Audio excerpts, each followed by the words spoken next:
Near the beginning of the election of 1924, the Democratic Party was split into two different groups. Each group wanted someone else to run for the Democrats. They wanted two people to run, but as is in every presidential election, only one person can run for each party.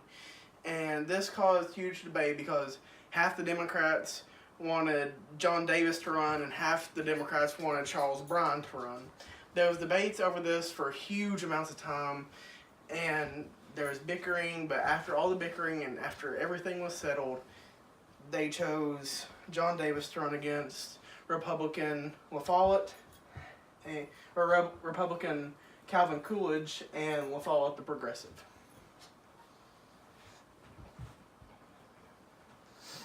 La Follette was a senator from Wisconsin, and he was led by the new Liberal Progressive Party.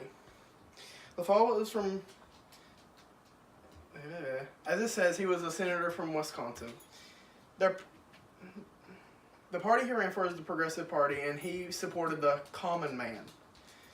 He supported farmers and basically anyone that had to make their own living as a businessman or a farmer or just a plantation owner.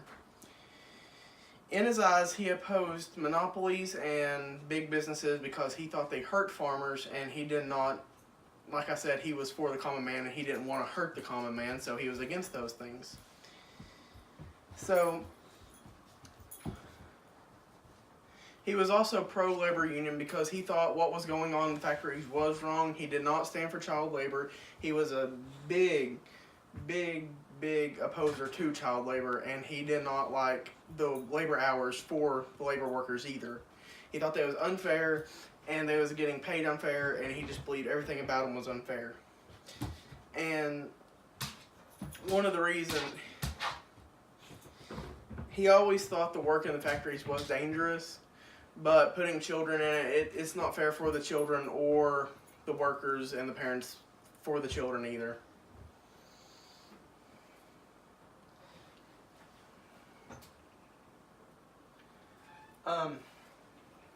In the end, though, Republican Coolidge would end up winning the election, even though La Follette was the most popular among farmers and the common people. This shocked many, but there was nothing they could do. The election was over and done. Everything was said. Yeah. Coolidge was known as a man of action because when he set his mind to something, he would do it.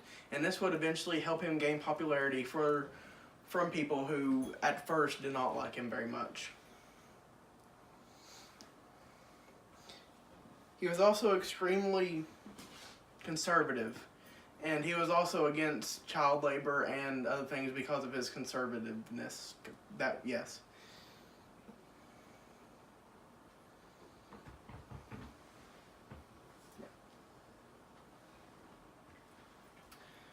Foreign policy flounderings.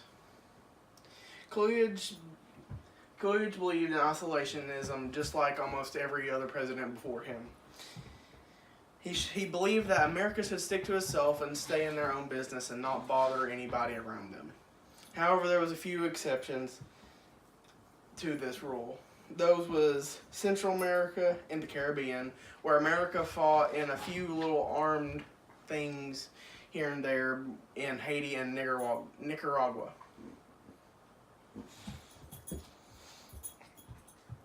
He believed it was best to stay out of conflicts, though, because it could hurt the American economy. However, Mexico started getting greedy and cocky, and they was like, oh, yay, we got the oil reserves, and we're going to hold them. These are ours now. You can't have them. And this made America really mad, and they was like, let's have war. Let's have war. We need to go to war with them. But I guess you could say Coolidge had a cool head. Okay. And he kept it cool, and he ended up winning over Mexico through diplomacy, and he ended up shutting down all of the bad tidings that they was trying to give to America. But after all this was said and done, America is still America, and they still want their money. After World War I, America wanted payback from the Allies that they supported. But the Allies, losing many soldiers in World War I, said America should just write it off as a war cost. But America being America, like I said, they want money. America wants money, and so to get back their money, they raise taxes and tariffs on everybody. Yay. And this not only hurt America, this hurt everybody trading with America as well.